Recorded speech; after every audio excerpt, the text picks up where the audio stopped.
So, initiation practices. The core of it has to be the awakened self. So the first thing we have to do is like what Gurdjieff talked about. We have to begin to self-observe. We have to observe ourselves through the course of the day. We have to observe, what am I thinking? What am I feeling? What am I doing? That act in itself will actually begin to use the light of our consciousness to illuminate the thinking process, to illuminate our feeling process and our willing process. What this allows us to do is we can then begin to see how much of what we go through every day internally is completely unconscious. It's just one reactive state after another.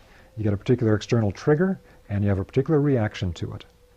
And so this is the foundation. If you did this, you would end up reaching the goal if you did nothing else. If you don't do this, nothing else you do will matter. You have to do the self-observation, and once you can illuminate, let's say, your thinking process, then you can now recognize that moment at which you start to go unconscious. For the Rosicrucian teacher, people like Steiner, the first thing they look at is, are these things stable in a person? If a person does not have stable thinking, feeling, and willing, no higher development is possible. These things are the absolute foundation. Now, this doesn't mean that there's not a lot of more advanced work to do, but without this, there's no foundation to the building. The building will collapse. Then, of course, we have to start working on soul qualities. So the next thing is to work on positivity. You know, we all know that positivity is important, but you'll actually find that it changes the vibrational quality of the subtle bodies in a way that changes your resonance with other beings. And openness. Openness is also sometimes referred to by the Rosicrucians as equanimity. This is being open to new information, new ways of seeing things. The Rosicrucians are really strong about not getting stuck in one way of seeing things, so everything that Rosicrucians teach is not dogmatic. Because if it's dogmatic, it's one perspective, and this is the only true perspective, and it's not seen that way here. The openness is to be able to see things from multiple perspectives, and the more perspectives you have, the closer you get to its reality. It was also called equanimity because it has to do with not having emotional reaction to other ideas or things that come up. And so there's a certain stability that comes with this. We're open to things, but we also have a very stable internal soul life. We don't fall into reactivity. Because for anyone here that's done emotional process work, which is probably the majority of people here, you know that the reactive mind and reactivity is a thing that constantly brings us down. And the last part is simply to harmonize all this together, the harmony of all aspects. Because when you're not used to doing this, you got to focus on one thing at a time. Okay, today I'm focusing on observing my thinking. Today I'm observing my feeling, etc. But once it's become second nature, all of this needs to flow into a complete totality that you don't even think about. This is the foundation in the background for doing the deeper work. Another practice was called the backward review. The backward review is very important to do at the end of every day. In Steiner's own initiation school, he made it a basic practice for everybody. What the backward review is that at the end of your day, as you're about to go to bed, the meditation to do is to intensively from that moment when you're about to go to bed, go backward through your day in reverse order. Now I'm at the moment just before I went to bed. Now I'm at the point where I went to the bathroom. Now I'm at the point where I watched TV. Now I'm at the point that I had dinner. Now I'm at the point that I'm driving home from work, etc. You go back through the day, all the way back to the point when you were last asleep. It might have been a nap. It might have been early that morning. And there's very deep spiritual processes behind this that we're not going to get into all the details of now, but it relates to some very important energetic processes in a human being. What you're actually doing is you're becoming conscious of the activities of that day. That by going backward, thinking backwards, we're actually developing a new strength, like we're flexing a muscle within our etheric life body. The etheric life body is our body of memory, and the etheric body holds all of our life forces. When we begin to exercise the capacity to think backwards instead of forwards the way we normally do, we're actually exercising something in the life body of memory that will become a force that can be used for higher initiation and alchemical purposes later on. But another thing that it can do is it can allow us to observe things that happen during the course of the day that we did not expect. So a corollary to this is that when we wake up from the nap or we wake up in the morning, we spend a moment before we get up in what we think is going to happen. Okay, I think I'm going to work, I'm going to meet so-and-so, blah, blah, blah, blah. And I got a sense of general plan of the day.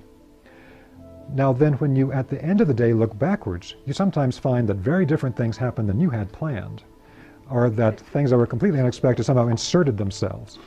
And what develops over time with this observation process is you begin to become aware of the spiritual beings and forces that came in at that time to bring something unexpected, something you didn't plan. And this is a very important adjunct to what's being taught in some metaphysical circles today about, create your day and you control everything in your life. It really has got to be in a balanced format where there's a certain amount of what you create and a certain matter of openness for what Spirit can bring to us. So we don't try to rigidly control, no, I'm going to control every minute of my day. The spiritual forces are going to bring things in that we don't expect. And if we look back on our life history, if we did this back review for our entire lives, and we would find some of the most important things that happened with us, where we went to certain places, or we learned certain things, or we met a certain person that ended up changing our whole life, or we got married to, or whatever it was. These are things we never expected. We couldn't have planned. Something else brought us to that resonant point of intersection. We're not getting into it tonight, but a part of this also then links to the classical concept of receiving the conversation of the holy guardian angel. Guardian angel is the spiritual being that's the closest to us, and through this practice we begin to become more conscious of its activity with us every day. I could go on, but you get the idea of the backward review. Next, we have the observation of life forces, of growth and decay. Today we have this fantastic tool where we can use film equipment to literally see these Walt Disney films of a seed sprouting and then becoming a plant and blossoming and fruiting and withering away. And we can see in a moment what the Rosicrucians classically did through a process of observation that would take an entire year. They would watch every part of a growth process.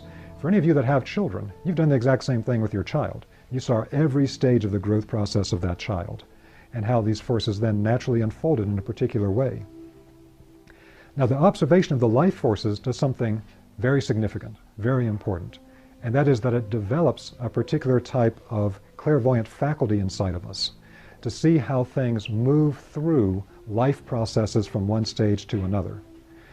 Because if we can begin to see that, first we observe it in the natural world, then we develop this as an internal capacity to do everything from understanding human spiritual evolution over time, to, if we encounter a particular person, to see where they are on a process of crystallizing their I am self-awareness. Now this then leads to the concept of when we encounter any person in Rosicrucianism, to see their archetype, to see their ideal self, their spiritual core, and where that spiritual core is going. We're all different. We're all like snowflakes. We're all made of frozen water in a sense, but we all have a different geometry. Significance of that is that we're developing different skill sets. As we move further down our lives, we'll end up developing certain sets of skills, understandings, knowledge.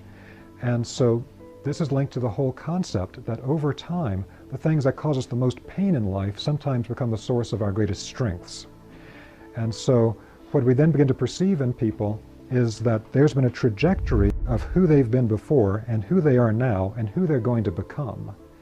And this is what in Catholicism is called teleological destination, that we're moving toward a particular destination with ourselves, that there's a certain aspect of that's universal for all human beings, the attainment of enlightenment, but it's going to be that we're going to crystallize in slightly different forms to do different things.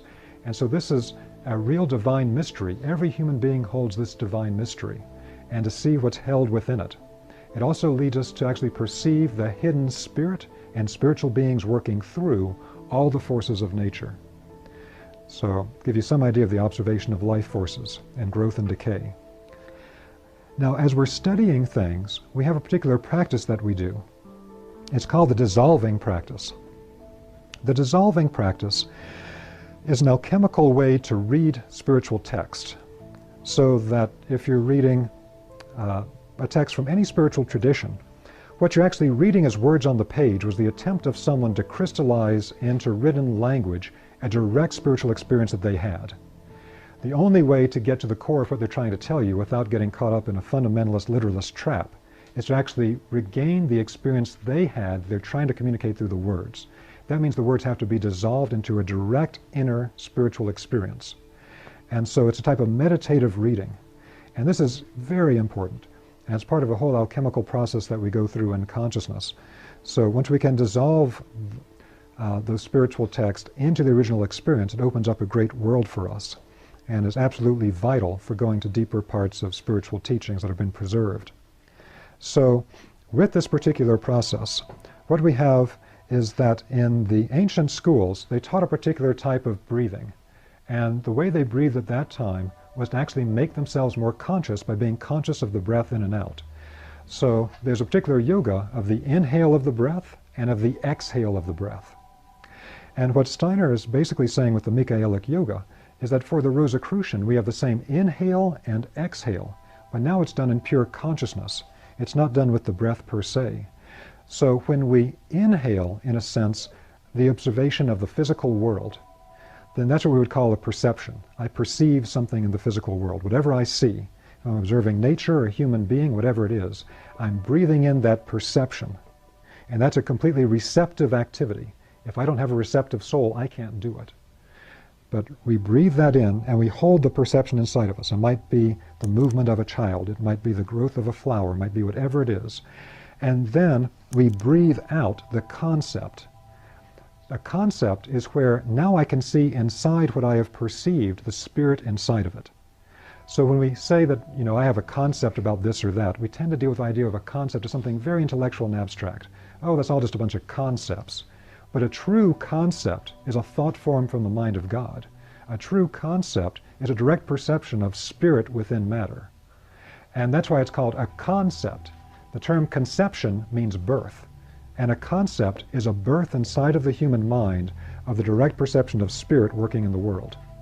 And so instead of breathing in and breathing out, we're breathing in the perception of the world receptively, and then we're actively breathing out the concept, where now I have perceived the spirit in the world. This is extremely significant. So what I want to connect this with then is when we talked about this particular process where we made this movement of manifestation, there's a process here where all of creation goes through cycles of crystallization and dissolving. That's what alchemy is all about. Solva et coagula. It dissolves and it crystallizes. And so with this crystallization process, in time, it will dissolve again. Everything that has moved from spirit here into the physical world has the spirit within it, but in a sense it's trapped in matter. And many different traditions talk about this. And it's important for human beings because every being in the world has a function. If you study all the biological beings of the world, the worms, the animals, whatever it might be, they all perform a function in the world. They all have a quality in the world. And the human being is, in a sense, the crown of creation. We're the ones that have the fullest, most awakened microcosm of the macrocosm. But that's not a privilege, that's a responsibility. Because everything is consciousness, and everything comes from the consciousness of the mind of God. What this means is that when we can develop the mind of God inside of us, because it's now moved through the process of crystallizing into matter, to breathe in the percept of the physicality and breathe out the concept of now seeing and recognizing the spirit within the matter, this actually performs the function that the Godhead performed of moving it from here to here. The activity of the human race moves it from here back to here. It's our activity of consciousness in perceiving the spirit in matter that links the mental concept that we have back to the mind of God and brings the ascent wave back up. Now, this is something I just want to say one other quick thing about, because we talk a lot today about ascension, and ascension is absolutely fundamental in spiritual development. But within Rosicrucianism, they have a very clear difference between what they call luciferic ascension and christic ascension. And without spending much time on it, the upshot of it is that luciferic ascension is basically the idea that I don't like to be here, and I'm going to get out of here as quickly as possible. And I'm going to basically deny the things of the world. I'm not going to continue to work with all the processes of the world or try to work in the normal processes of society, etc. And I'm just going to work on myself, and I'm going to try to separate and get out of here as quickly as possible.